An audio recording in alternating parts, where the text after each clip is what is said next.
So far, we've designed this card using a pretty flat approach, and honestly, I think it looks pretty good, but we can make it look even more interesting by adding a little bit of depth. Now, the simplest way to add depth to a design is to introduce shadows to sort of convey that some elements are closer to you and other elements are further away. Here's how we might do that with this card using Tailwind's utility classes. Let's get rid of this border and try and use a shadow to differentiate this card from the background instead. So I'm just going to start by adding a shadow class to the end of our list here.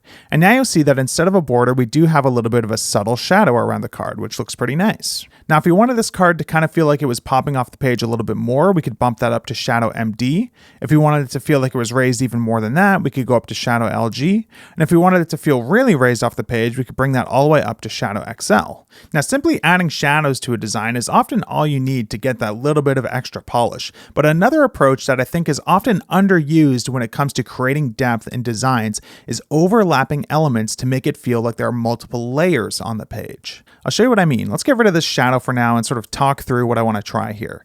How about instead of having this image at the top and the information just underneath it sort of stacked like this, what if we made this sort of information section feel like a separate card that was sort of floating over top of a little bit of the image. So the top of it poked on top of the image and the image kind of sat behind the information card. I think that could look pretty exciting. So to do this, we're going to need to style these two sections sort of separately. So to start, I'm going to get rid of all these classes since we're not going to need these anymore. And why don't we work on getting the sort of layers in place as a first step.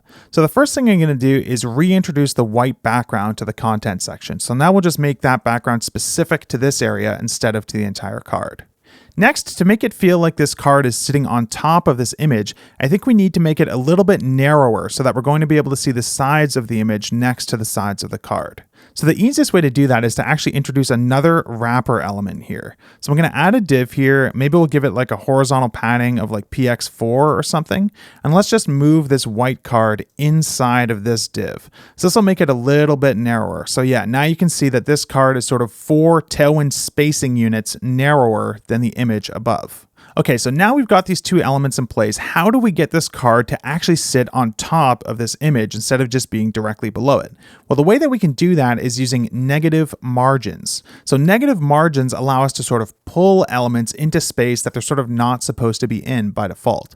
So if we want to pull this up, we can add a negative top margin utility by just adding a dash in front of any regular top margin utility. So if we do something like negative MT4, you'll see that the card does get pulled up a little bit, but for some reason the card is showing up underneath the image. Why would that be? So the reason for this is that in CSS, positioned elements, like this element that has a position of relative, are always positioned on top of unpositioned elements. So this div is not positioned, right? It just has the default position of static. So it is being rendered underneath this element in terms of the sort of stacking hierarchy.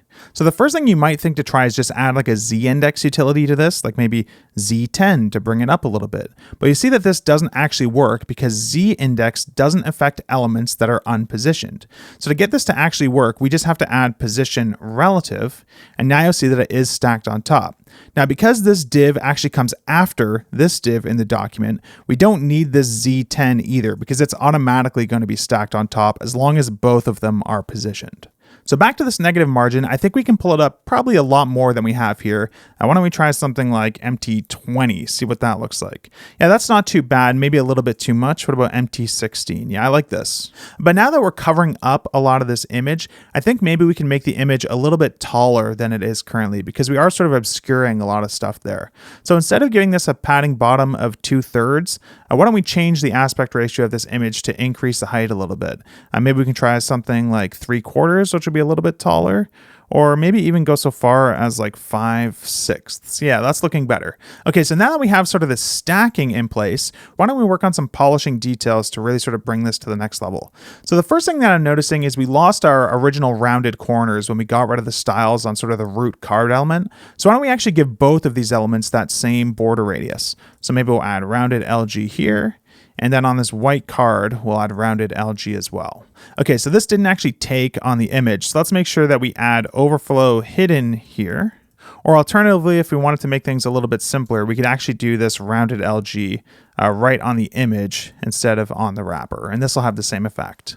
Okay, so this is looking pretty good, but I think we could actually combine this sort of layering with shadows to really emphasize the effect even more. So since this image is meant to be behind this card, I think the shadow that we give it should be a smaller shadow than whatever we give to the card.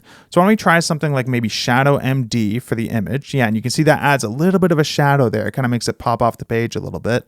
And then for this white card, why don't we try the next shadow up? So maybe we'll do Shadow LG here. And yeah, I think this actually looks awesome. So quick recap, great way to add depth to your designs is just to introduce shadows. Use sort of the different sizes of shadows depending on how close or how far away you want the element to feel. And if you really want to make it obvious that there's some depth in your design, try and look for opportunities to overlap things so it really communicates that there's actually multiple layers on the screen, like we've done with this card and the image behind it.